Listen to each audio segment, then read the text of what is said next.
ፍሬው ያማረ ኮንግራ ብራዘር ሁለተኛ ልጅ ተደግሟል ይላል። ሁለተኛ ልጅ ተደግሟል። ወንድም አለሜ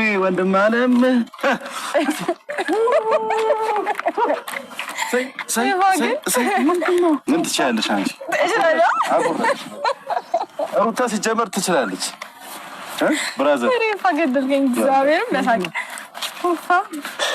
ወንድሜ በጣም ደስ ብሎኛል። የምር ቃላት የለኝም። እና ሁለተኛ ልጅ ሩታ አርግዛለች እና ያው ውጤቱ ለቤተሰቦች አሳይተናል። አንተም ወንድም አለም በጣም ደስ ብሎኛል። የምር በጣም ዛሬ የደስታችን ቀን ነው ቤተሰቦች፣ ዛሬ የደስታችን ቀን ነው። አረ ሩታ ያኔ እንደዚህ ደስ ካለኝ አባወራው ደግሞ ምን ያክል ደስ እንደሚለው የታወቀ ነው፣ ግልጽ ነው።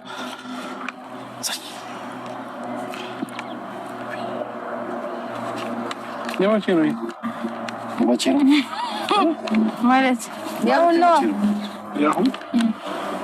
ያው ስሙን ማምጣት የሌላ ሰው ምናምን እንዳይመስል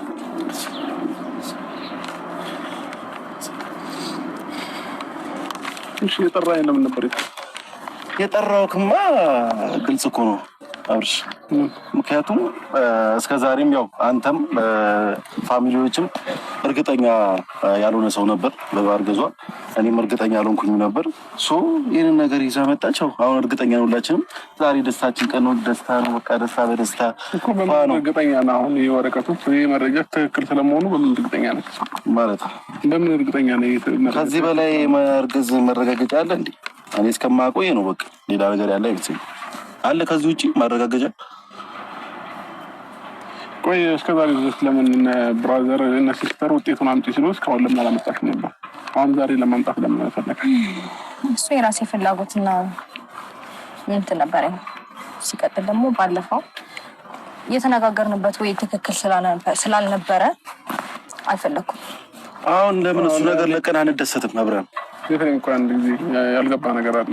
ሳምንት ሆነ አይደል ውጤቱን ያመጣሉ ብለሽ ከነበረ ማለት ነው? አዎ ነበረ። ለምን ቆየሽበት? ነበረ ግን ደግሞ ጥያቄ የፈጠረብኝን ነገር መጠየቅ አለብኝ አይደለ? ትችላለህ። ያለውን ነገር ትክክለኛውን ነገር ልትነግረኝ እፈልጋለሁ። ትችላለህ። የነበርኩበት ሁኔታ ከነሱ ጋራ ልግባባ አልቻልኩም ነበር በሰዓቱ። ምንም ሊያግባባን አልቻለም። ምንም በቃ ሲጀመር ማለት እኔ እንጃ እንዴት ብዬ እንደማስረዳ አላውቅም። ምንም ያና እሷ ስፔሻሊ እህትህ ውዜ እኔ የነገረችበት ወይ ምንም ትክክል ስላልነበረ በሰዓቱ በጣም ተናድጄ ነበር። በጣም እንዴ በቃ የማይሆን ነገር እንዳደረግኩኝ እስኪመስል ድረስ ላይክ እኔ ፈልጌ የፈጠርኩት እኔ በራሴ እጅ የሰራሁት እስኪመስል ድረስ ወይም ደግሞ ለምን እንደዚህ ታደርጊያለሽ፣ ለምን ይሄ ነገር ተፈጠረ ምናምን ላይክ በቃ እንደዛ አይነት ፌስ ነው ያየኋት እሷ ላይ እና በዚህ ልክ ተናግራ በዛ ልክ እንደዛ ሆና እንዴት ነው ይሄን ነገር ተቀብዬ አክሰፕት አድርጌ እሺ ብዬ ለምን እኔ ብራዘር ነው አብሮሽ ሄዶ አይደለ? እኔ ተባብላችሁ ወጣችሁ ነበር። እኔ ተባብለን ወተን ነበር። ከዛ በነጋታው ቀጠርሽው ግን ሲደውልሽ ስልክ አላነሳሽለትም። ልታገኘው ፈቃደኛ አልሆንሽ ማለት ነገሮች እኮ ሁልጊዜ አይመቻቹም። ሁልጊዜ ነገሮች ይመቻቻሉ፣ ሁልጊዜ ነገሮች ምቹ ናቸው ማለት አትችልም። ሁላችሁም የራሳችሁ ጉዳይ አለባችሁ። ሁሉ እኔም የራሴ ጉዳይ አለብኝ። ለእኔ የሚሰማኝ ስሜት ምን አይነት ስሜት እንደሆነ ይገለል። ሳምንቱን ሙሉ ይሄንን ወረቀት በፌክ እያሰራሽ እንደነበረ ነው የተረዳሁት። ለምን ወዲያውኑ ማሳየት በፌክ ነበር? አዎ እንደዛ እያሰራሽ ቀኑን ማየት ይችላለህ። ሳምንት ሙሉ እንዳላሰራሁኝ ዛሬውኑ ነው የተመረመርኩት። ዛሬውኑ ነው ውጤት ይዤ የመጣሁት። ቀኑን ማየት ትችላለህ፣ ዓመተ ምሕረቱን ማየት ትችላለህ። ኢቭን ስሜን በደንብ ማየት ትችላለህ። ሩታዬ በቃ ወደ ውሳኔ ስንገባ እሱ ማያምን ከሆነ በዚህ ወረቀት መሄድ እንችላለን። አሁን እዚሁ ቦታ መሄድ እንችላለን። አይ ካልክ ደግሞ ሌላም ቦታ መሄድ እንችላለን። ኖርማል ነገር ነው። እኔ በዚህ ልክ ነው ተማም ነው። ይሄ ወረቀት ማያሳምን ከሆነ ሌላ ሐኪም ቤት ሄደን እርግዝናውን ውጤቱን እንወቅ። ኖርማል ነው። ምናልባት ይሄ ወረቀት ፌክ ነው ብለህ የምታስብ ከሆነ ሌላ ቦታ ሄደን እንትን እንበል አይሻልም? እኮ አሁን የሁሉ ነገር ለእኔ መንገሩ የሁሉ ነገር ለእኔ ማውራቱ አሁን አዲስ ነገር ለመፍጠር መሞክሩ አሁን ለምን አስፈለገሽ? ለምን አስፈለገ ይህን ነገር ለእኔ መንገሩ? እሺ እንዴት መሰለክ፣ መጀመሪያ ኤፋም ማወቅ ይፈልግ ነበረ በነገሮች ማለት አሁን ከወንድሜ ጋር ከእህቴ ጋር ያለውን ነገር ተይና እኔና አንቺ በቃ ላይ ካለ አይደለ ከዛ በፊት ያሳልፍናቸው ነገሮች አሉ። ከይፋም ጋር በጣም ቅርብ ነን። ያንን ነገር አስበሽ የእህቴንም የወንድሜንም ያንተንም ነገር ተይና ለእኔ ያስረጂ፣ ለእኔ ንገሪኝ አለኝ። ሁሉም ነገር ትላንትና ነገርኩት። ከዛ በማግስቱ ይሄንን ነገር እንዳሳየው ፈለገ። ሄድኩኝ፣ ተመረመርኩኝ። በጣም ስለተግባባንና ስለተስማማን አሳየሁት። ይኸው ይዤ መጣሁ ውጤቱ። ለአንተ ደግሞ መናገር አስፈላጊ የሆነው ደግሞ አይ ቲንክ ያመንክ አይመስለኝም። ማመን አለማመን እኔ ያን ያህል አድቫንቴጅ አለው ብዬ አላስብም። ምክንያቱም ኖርማል ነገር ነው። ሲወለድ ብታምንም ባታምንም ይትሶኪ።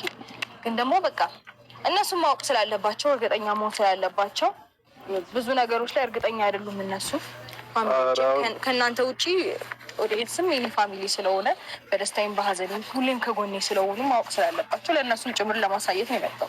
አሁን ለምን ጨቀጨቀው? ለምን ደስተኛ ባለው? አይ ጭቅጭቅ አይደለም። ለምን እኔ ማወቅ ያለብኝን ነገር በግልጽ ማወቅ አለብኝ። ሲቀጥል ደግሞ ምንም ነገር ያመንኩበት ነገር አይደለም። ይሄ እርግጠኛ የሆንኩበት ነገር አይደለም። አሁንም ቢሆን ማለት ነው። ነገም ከነገ ወዲያም ጊዜ የፈታው ነገር ይሆናል። በእርግጥ እናያለን ሁሉንም ነገር። ግን ደግሞ እኔ አሁንም እየነገርኩ ያለሁት ሁሉም ነገር ፌክ ነው እየመሰለኝ ያለው። ለምን እንደዚህ አይነት እውነታ ስለሌለ ማለት ነው። አንዳንድ ጊዜ ውስጥ የሚነግርህ ነገር አለ አይደለ? እኔ ውስጥ አሁን ውሸት ነው እያለኝ ያለው አሁንም ድረስ ማለት ነው። ይህን ወረቀት ማሳየትሽን ለምን ማመን እንዳቃተኝ አላውቅም። ለምን እንደከበደኝ አላውቅም። ውስጥ እየነገረኝ ያለው ግን አሁንም ውሸትሽ እንደሆነና ይህንንም ነገር የሆነ ነገሮች አድርገሽ እንዳሰራሹ ነው እኔ እየተረዳሁ ያለሁት። ስለዚህ እኔ አሁን እንደዚህ ሰዓት ሩታ ከቻልሽ በቃ እሺ፣ ፈጣሪ ይርዳሽ። ሁለተኛም ልጅ ይምጣ፣ በቃ ችግር የለውም፣ እግዚአብሔር ያሳድገዋል። ይሄን ልጅ እያሳደጉ በቃ አለቀ። ከዚህ እንደዛ የምታስቢ ደግሞ ከሆነ ለእኔ አሁን እንደዚህ አይነት ነገሮች መንገር መጥራት ምናምን አስፈላጊ አይደለም። በቃ እኔ ራሴ ህይወት ላይ የራሴ መስመር ላይ ነኝ አይደል ያለሁት። ስለዚህ አሁን መጥራትም ለእኔ መንገርም ምንም አስፈላጊ አይደለም። በቃ ሲወለድም ማየት እንችላለን ሁሉንም ነገር፣ ወይም ከጊዜ በኋላ ሁሉንም ነገር ማወቅ እንችላለን። ስለዚህ እኔን ለመረበሽ ነው እየመሰለኝ ያለው። ስለዚህ አትጥሪኝ፣ በቃ እኔ መንጣት አልፈልግም።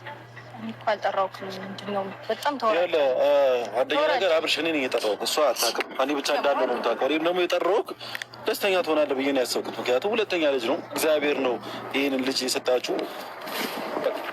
እሱም ብዬ ስላሰብኩ ነው፣ ደስተኛ ትሆናለህ ብዬ ስላሰብኩ ነው እንጂ ይሄ ነገር ይፈጠራል ብዬ አላሰብኩኝም። በጣም ደስተኛ ትሆናለህ ብዬ ያሰብኩት።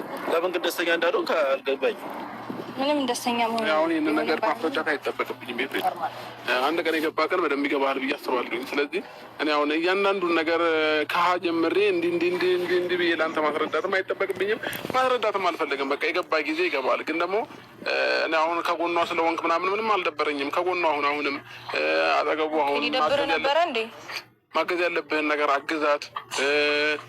በቃ ምን ችግር የለብኝም። ከዛ ውጭ ግን ያለው ነገር እኔ እና እሷ ጋር ያለው ነገር ለእኔ እና ለእሷ ተወለን። ኤፍሬም በእንደዚህ አይነት ነገር መሀል አትግባ። ወንድሜ ነህ፣ በጣም ነው የምወድህ፣ በጣም ነው የማከብርህ። ታናሼ ነህ። ግን ደግሞ እንደዚህ አይነት ነገሮች እርግጠኛ ባልሆንክበት ነገሮች ላይ እጅህን ባስከት ደስ ይለኛል። አንተንም ለምን ነገ ከነገ ወዲያ እናንተንም ሊያጋጨን ይችላል፣ እናንተንም ሊያጣላን ይችላል ይሄ ጉዳይ ማለት ነው። ስለዚህ ይሄ ነው እኔ ልልህ የምችለው ማለት ነው። ኤፍሬም አይ ጥሩ ነው እንደዚህ አይነት ድጋሚ ክደት ደስ ይላል። እኔ እየካድኩኝ ድጋሚ ክደት፣ ድጋሚ እኔ ለመጉዳት ማሰብ። እኔ በጣም በብዙ ነገር ያለፍኩኝ፣ በጣም በብዙ ካለፈው ህይወቴ ብዙ የተማርኩኝ ሰው ነኝ። አሁን ላይ እንደ በፊቱ ተሰብሬ ምናምን መቀር እንዳይመስል። አንተ እንደዚህ ስላልክ የኔ ህሊና የሚጎዳ፣ አንተ እንደዚህ ስላልክ የኔ ነገር የሚበላሽ ምናምን ስለሆነ ህሊና ለመጉዳት በጭራሽ ተሳስተሃል። በጣም ተሳስተሃል። ይህንን ነገር ደግሞ ስንቴ ስትተገብረው የኖርከው ነገር ነው። ስቲል ነው። እኔ ግን ይኸው አሉ። ፈጣሪ የተመሰገነ ይሁን። እኔ አንቺን ለመጉዳት ምንም ነገር ላይ መጥቼም ሄጄም አላውቅም።